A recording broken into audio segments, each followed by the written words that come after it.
మన తొలి వెలుగు ఈ సమస్యను బయటికి తీసుకొచ్చి యాడికంటే ఆడికి రెడీ ఉంటాడు.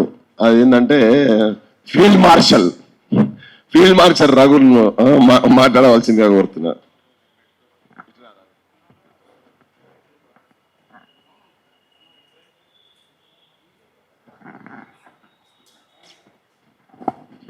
అందరికీ నమస్కారం. చూస్తున్న ప్రేక్షకులందరికీ నమస్కారం. ఈ అంశాన్ని ముందుగా వెలుగులోకి తీసుకొచ్చింది మన తొలి వెలుగు పృథ్వీరాజ్ గారు అండ్ పాశం యాదగిరి సార్. మేమంతా కలిసి చాలా హ్యాపీగా ఉంది, చాలా గర్వంగా ఉంది. ఈ అంశాన్ని మేము వెలుగులోకి తీసుకొచ్చినాం, ఇక్కడ దాకా తీసుకొచ్చినందుకు. సమస్య మీద మాట్లాడే ముందు ఇంకా చాలా అంశాలు ఉన్నాయి, దాని గురించి కూడా నేను మాట్లాడతాను. ఫస్ట్ అయితే ఇష్యూ మీద మాట్లాడదాం. ఈ కాటేపల్లి అన్న గ్రామము మా గ్రామానికి జస్ట్ ఒక 10 కిలోమీటర్ల దూరంలో ఉన్న గ్రామమే. మాది వలిగొండ మండలం వెల్వర్తి గ్రామం, కాటేపల్లి గ్రామం. ఇది మా ఇంటి ముందు నుంచే పోవాలి, ఒక 10 కిలోమీటర్లు పోతే ఆ గ్రామం వస్తుంది. సో ఈ సమస్యని ఎవరు బయటికి తీసుకొచ్చారు, నా దృష్టికి తీసుకొచ్చింది ఎవరని అంటే, ఆస్ట్రేలియాలోనే కదన్నా మీరు, లండన్లో ఉంటున్న సుభాష్ గారు, అదే గ్రామానికి సంబంధించిన ఆ గ్రామ నివాసి. ఆస్ట్రేలియాలో ఉంటున్న తన గ్రామం కోసం, లండన్లో ఉంటున్న తన గ్రామం మీద ప్రేమతో ఈ అంశాన్ని పాశం యాదగిరి సార్ ద్వారా నా ముందుకు తీసుకొచ్చినప్పుడు మేమంతా, పృథ్వీరాజ్ గారు, మేమందరం కలిసి వెళ్ళి ఆ ఇష్యూని బయటికి తీసుకొచ్చినాం. మరి గ్రామంలో ఉన్న మీరంతా ఏం చేస్తున్నారో ఒక్కసారి క్వశ్చన్ చేసుకోండి. మేము ప్రశ్నలే అడుగుతాం, ఎందుకంటే మేము ఈ పొజిషన్లో ఉన్నాం కాబట్టి. ఆ రోజు మేము అక్కడికి వచ్చి ఏం చెప్పినాం, ఒక టెంట్ వేయండి బ్రదర్, ఇమీడియట్గా తక్షణం ఒక రిలే నిరాహార దీక్ష లాంటి ప్రోగ్రామ్ ఇమీడియట్గా స్టార్ట్ కావాలి అని చెప్పినాం. ఇంతవరకు అక్కడ టెంట్ పడలే. గ్రామం యూనిటీగా లేదా, లేకపోతే మనలో ఉన్న కొంతమంది ఆ కంపెనీ వాడితో అమ్ముడు పోయినమా? మనం ఒక్కసారి క్వశ్చన్ చేసుకోవాలి. మీరు వెళ్ళిన మరుక్షణమే రేపో ఎల్లుండో ఆడ ఓ టెంట్ పడాలి. అవసరమైతే అంటే ఆ టెంటు నెల రోజుల డబ్బులు ఎవరో ఒకరిని అడగండి, వాళ్ళే ఇచ్చేస్తారు, ఇబ్బంది లేదు. గ్రామ పంచాయతీ ముందే పెట్టండి. ఒకవేళ పోలీసు వాడు తీసేయమంటే అది కూడా వార్తనే కదా, మేము రెడీగా ఉన్నాం ఇది ముందుకు తీసుకెళ్ళడానికి. సో కాబట్టి ప్రజలు మారాలి, నాయకులు మారరు. ఇప్పుడున్న రాజకీయ నాయకులు మారరు. మనం వాళ్ళని మార్చాలి, మన లైన్లోకి తీసుకురావాలి. వాళ్ళు పైసల లైన్లో ఉన్నారు, వాళ్ళు పెద్ద పెద్ద కార్పొరేట్ల ట్రాప్లో ఉన్నారు వాళ్ళు. సో లీడర్లు మారరు. ఇందులో మన కులమోడైనా, అవతలోడైనా, ఇంకెవడైనా లీడర్ అనేటోడు లీడరే. ఇంకా దాంట్లో వీడు వాడనేం లేదు. ఇంకా ఇప్పుడు ఆ పర్టికులర్ నియోజకవర్గం, ఆలేరు నియోజకవర్గంలో మేము వెళ్ళొచ్చిన తర్వాత 10 రోజులకి బీర్లయ్యలే వచ్చిండు. వచ్చి ఏమన్నాడు, నేను ఆ రోజు ఫోన్ లైన్లో ఆ వీడియో చేస్తున్నప్పుడు ఫోన్ లైన్లో మాట్లాడినప్పుడు కూడా ఆయనే ఒప్పుకుంటున్నాడు, అరే చాలా ఘోరం, అది చాలా అన్యాయం, ప్రజలంతా చాలా ఇబ్బంది పడుతున్నారు, నరకం ఉన్నది అక్కడ వాళ్ళకని. మరి నరకం ఉన్నది అని చెప్పిన అదే ఎమ్మెల్యే వీళ్ళతోనే ఓట్లు వేయించుకొని మరి ఆ నరకం నుంచి బయటపడేయాలి కదా ఇమీడియట్గా ప్రజల్ని. 10 రోజుల తర్వాత వచ్చిండు, హడావుడి చేసిండు, వారం రోజులు 10 రోజుల్లో మేము చర్యలు తీసుకుంటాం అన్నాడు. చలో అవతల పడ్డాడు. ఇంతవరకు నో యాక్షన్. ముట్టడించాలి ఎమ్మెల్యే ఇంటిని మీరు అందరు పోయి. ఎందుకు చేయదు ఇది? మేము ఆ రోజు కూడా అన్నాం, ఎమ్మెల్యే క్యాంప్ ఆఫీస్ ఆడ పెట్టాలి, మీరు వచ్చి అక్కడ నివాసం ఉండాలి అవసరమైతే వచ్చి అని. పొల్యూషన్ కంట్రోల్ బోర్డ్ టోటల్ అవినీతి మత్తులో ఉంది. సనత్ నగర్ దగ్గర ఉంటుంది ఆఫీసు. అంతా దాదాపు మరి 5-10% ఏమైనా మంచి ఎంప్లాయీస్ ఉంటే మనకు తెలియదు, కానీ నిర్ణయాలు తీసుకునే పరిస్థితిలో ఉన్న ఆఫీసర్లు దాదాపు దొంగలే అంతా. మేము ఇది ఒకటే కాదు, పొల్యూషన్ మీద రాబోయే రోజుల్లో తెలంగాణలో అత్యంత పెద్ద ప్రమాదం రాబోతున్నది. 29 ఇథనాల్ కంపెనీలు అనుమతి వచ్చి పెట్టడానికి రెడీగా ఉన్నాయి. రెడీగా ఉండండి, ఇక సావడానికి రెడీగా ఉండండి. తెలంగాణ 29 ఇథనాల్ కంపెనీలు. దిలావర్పూర్లో అక్కడున్న ప్రజలు అడ్డుకున్నారు. ఆర్డీఓ వస్తే, ఆర్డీఓ బండిని ఎత్తేస్తే దెబ్బకు ప్రభుత్వం దిగొచ్చి వెనక్కి తీసుకుంది. పెద్ద ధన్వాడలో కేసులు పెట్టిరు, జైళ్ల పాలు చేసిర్రు, నానా ఇబ్బందులకు గురి చేసిరు. అది అక్కడ జస్ట్ అట్లా ఆగింది, ఇంకా అది పూర్తిగా ఆగలే. చిత్తనూరులో గతంలోనే అది కంప్లీట్ అయింది, అక్కడ ప్రజలు నరకం చూస్తున్నారు. ఇంకా అట్లాంటి కంపెనీలు ఇంకొక 25 రావాల్సి ఉన్నాయి, పర్మిషన్స్ వచ్చి రెడీగా ఉన్నాయి. ఇది మనం ఆలోచించాలి. రెండో పాయింట్, చాలామంది అంటుంటారు ఇప్పుడు ఇక్కడ 2 కంపెనీలు ఉన్నాయి కాటేపల్లిలో. ఒకటి మార్వాడి వాడిది ఒక కంపెనీ ఉంది, రెండోది బీసీకి సంబంధించిన ఇక్కడ రాజేంద్ర నగర్ ఎమ్మెల్యే ప్రకాష్ గౌడ్కు చెందిన అల్లుడా మనవడికి సంబంధించిన ఇంకో కంపెనీ ఉంది, మహేష్ గౌడ్కి సంబంధించిన ఇంకో కంపెనీ ఉంది. మనం ఒక్కడి దగ్గరికే పోలే, రెండింటి దగ్గరికి పోయి వాళ్ళ యొక్క కంపెనీల మీద మాట్లాడడం జరిగింది. ఎందుకంటే ఇప్పుడు ఈ మార్వాడి ఇష్యూ నడుస్తున్నది కదా. అంటే మన కమిట్మెంట్ ఏంది అని చెప్పడానికి ఈ అంశాన్ని నేను ముందుకు తీసుకొస్తున్నా. అంటే మార్వాడి గో బ్యాక్ అంటారు, వీళ్ళు ఒక వర్గానికి ఒక కులానికి వీళ్ళు అనుకూలంగా వ్యవహరిస్తున్నారని అంటున్నారు కదా. మా కమిట్మెంట్ గురించి మేము చెప్తున్నాం. అక్కడ ఒక బీసీ అదే బీసీ ప్రజలని, ఎస్సీ ప్రజలని, ఎస్టీ ప్రజలని, మిగతా అన్ని కులాల ప్రజలని ఆ పొల్యూషన్తో ఇబ్బంది గురి చేస్తున్నాడు. వాడు బీసీ అయినా ఇంకోడైనా వాడు కూడా కల్ప్రిటే కాబట్టి వాడిని కూడా తీసేయాలంటున్నాం. ఎందుకంటే ఇప్పుడు ఆ మార్వాడి ఇష్యూ నడుస్తున్నది కాబట్టి మేము ఈ అంశాన్ని ప్రధానంగా చెప్పదలుచుకున్నాం. ఇది మా కమిట్మెంట్. నాకు ఫోన్లు చేశారు, మార్వాడి నుంచి రాలే కానీ మన వాళ్ళ దగ్గర నుంచి వచ్చింది. ఆ వీడియోలు తీసేయాలి దయచేసి, ఏదో అయిపోయింది, మనం ఏదో చేసుకుంటున్నాం, మనమే కదా, మనోడైనా ఇంకోడైనా వీడియోలు డిలీట్ చేయడమే కాదు, రెండోసారి మేము అక్కడికి వస్తాం మళ్ళీ అని చెప్పడం జరిగింది. This is our commitment.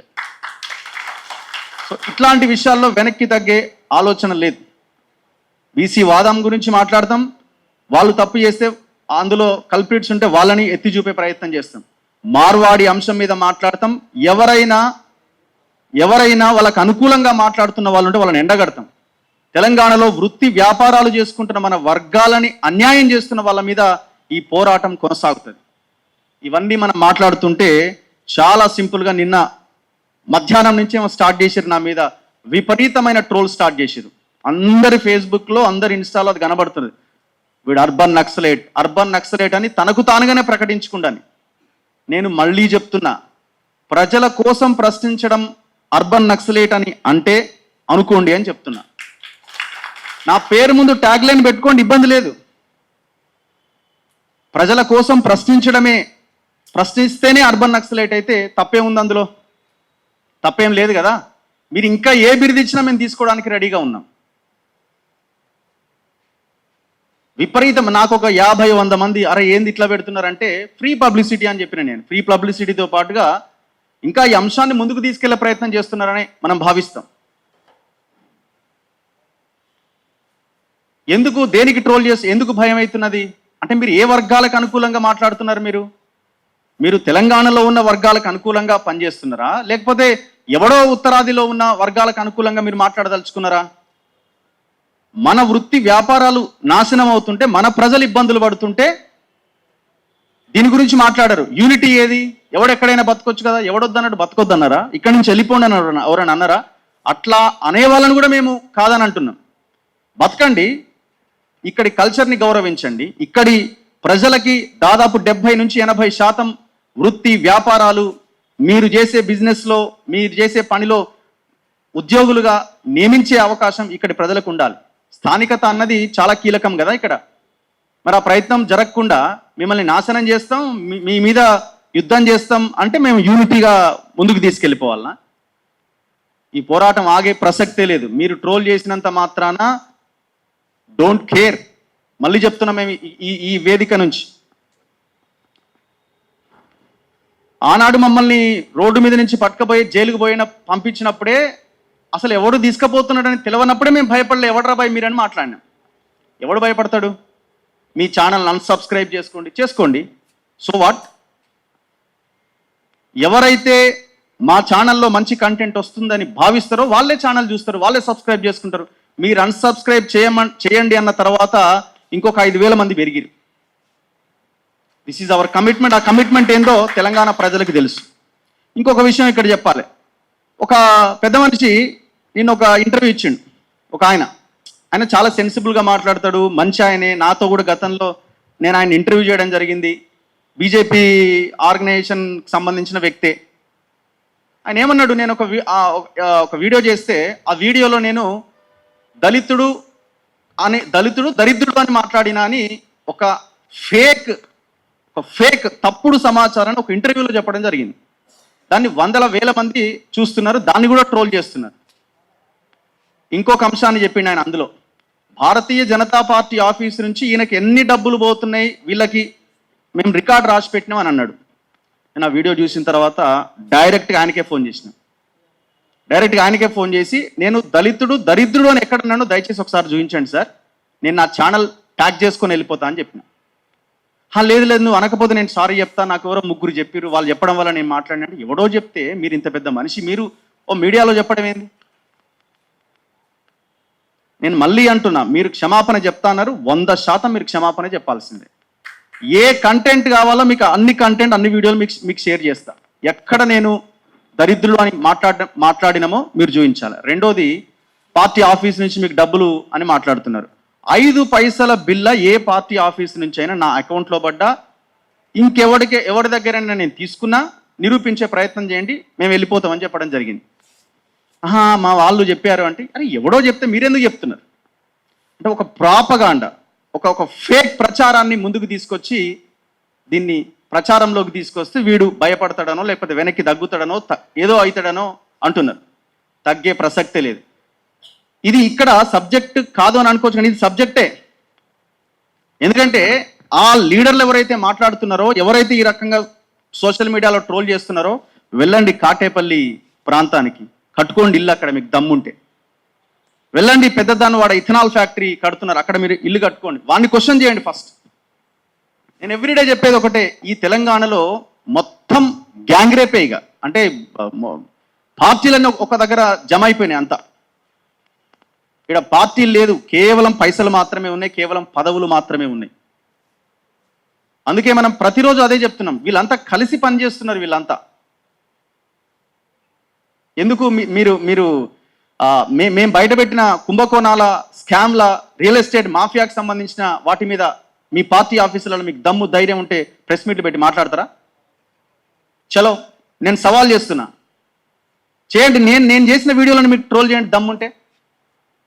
మేము చాలా గర్వంగా చెప్తున్నాం, 25 ఎకరాల భూమి మనం కాపాడగలిగినాం. 200 కోట్ల రూపాయల డబ్బులు, ఒక రకంగా వాల్యూ ప్రభుత్వ ఖజానాలో నిలబడ్డది. లేకపోతే ఇవాళ కథం. ఇట్లా ఎన్నో చేసినాం. మీరు మా కమిట్మెంట్ని క్వశ్చన్ చేయలేరు, చేసే అవకాశం ఆ ఛాన్స్ మేము మీకు ఇవ్వం. మీరు అనుకుంటుండొచ్చు వీడిని బ్లేమ్ చేయొచ్చు, వీడిని డ్యామేజ్ చేయొచ్చు అని. ఎవరికి డ్యామేజ్ చేస్తే, ఛానల్ చూడకపోతే మూసేసుకుంటే నా పని నేను చేసుకుంటా. ఏ ఛానల్లో పనిచేసి నాకు 2-3 లక్షల జీతం వస్తుంది. నష్టం ఎవరికి జరుగుతుంది? ఇక్కడ ప్రజలకి జరుగుతుంది. అలా అని చెప్పి మేమేమి వదిలేసి వెళ్ళిపోం. గొంతులో ప్రాణం ఉన్నంత వరకు న్యాయం కోసం కొట్లాడతాం, ధర్మం కోసం కొట్లాడతాం. మేము పొలిటీషియన్స్గా, మేము రాజకీయాల్లో లేము. రాజకీయాల్లోకి రావాలన్న ఆలోచన కూడా మాకు ఇప్పుడు లేదు. చేసుకోండి, ఏం చేసుకుంటారు, అది ఎవరైనా కావచ్చు. దీనికి మతానికి, దీనికి కులానికి ఎలాంటి సంబంధం లేదు. మేము ఏనాడు మాట్లాడలేదు మతం గురించో, ఇంకో దాని గురించి. మేము ఒకటే మాట్లాడుతున్నాం, దోపిడీదారులు, ప్రజలు, సమానత్వము, పేదలు, నిరుపేదలు, ఆర్థిక అసమానతలు, ఈ అంశాల మీదనే మా చర్చ ఉంటుంది, మా వీడియోలు ఉంటాయి. సో ఈ కాటేపల్లి ఇష్యూలో మనమే మారాలి, మనమే ఇంకా అడుగు ముందుకేయాలి. అవసరమైతే ఈ సమావేశం ఊర్లోనే పెడదాం. బీర్లాయిల ఎమ్మెల్యే రెస్పాండ్ కావాల్సిందే, ఈ కంపెనీ మూసేయాల్సిందే. మారవాడి వాడు ఉండని, ఇంకెవడన్నా ఉండని, మనవడన్నా ఉండని, ఈ గ్రామాన్ని నాశనం చేస్తున్న ఈ కంపెనీ కోసం నిలబడతాం, కలబడతాం, కొట్లాడతాం. అల్టిమేట్గా కంపెనీ అక్కడి నుంచి తీసేసేంత దాకా ముందుకెళ్లే ప్రయత్నం చేస్తాం. ఏ ఎక్స్టెంట్కైనా ముందుకెళ్లే ఆలోచన మేము చేస్తాం. ధన్యవాదాలు అందరికి. Thank you very much.